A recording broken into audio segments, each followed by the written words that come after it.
ஆட்டு ரத்தத்தில் குருமா செய்கிறது எப்படின்னு பார்க்கலாம். இது இட்லி, தோசை, சப்பாத்தி, பூரி எல்லாத்துக்குமே மேட்ச் ஆகும். செஞ்சு பாருங்கள்.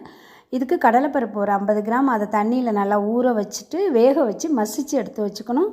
அடுத்தது இந்த ஆட்டு ரத்தத்தை நல்லா கழுவி சுத்தம் பண்ணி குக்கரில் ஒரு பாத்திரத்தில் தண்ணி வச்சு இந்த ஆட்டு ரத்தத்தை கிண்ணத்தில் எடுத்து வச்சு மூடி 3 விசில் போட்டு வேக வச்சு எடுத்து வச்சுக்கணும்.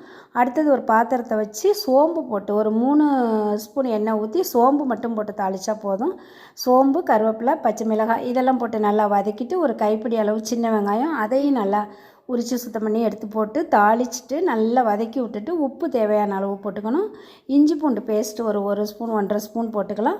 அப்புறம் மிளகு, ஜீரகம், சோம்பு இது 3 அரைச்சி வச்சுருக்கோம். அந்த பேஸ்ட்டும் கொஞ்சம் எடுத்து ஊற்றி நல்லா வதக்கிட்டு தக்காளி போட்டு நல்லா வதங்கின பிறகு மிளகாத்தூள், மல்லித்தூள், மஞ்சத்தூள் இது 3 போட்டு நல்லா கலந்து விட்டுறணும். அப்புறம் தேங்காய் அரைச்சி வச்சுருக்க பேஸ்ட்டு, அந்த கடலைப்பருப்பு மசித்து வச்சுருக்கோம் அதையும் போட்டு நல்லா கொதிக்க விடணும். 10 நிமிஷம் நல்லா கொதித்து அது வந்த பிறகு நம்ம ஆட்டு ரத்தம் வேக வச்சு எடுத்து வச்சுருக்கோம்ல அதை சின்ன சின்ன பீஸாக கட் பண்ணி அதையும் எடுத்து போட்டு நல்லா கொதித்த பிறகு கொத்தமல்லி தூவி இறக்கிடணும். இந்த ரெசிபி பிடிச்சிருந்தால் லைக் பண்ணுங்கள், ஷேர் பண்ணுங்கள், கமெண்ட் பண்ணுங்கள்.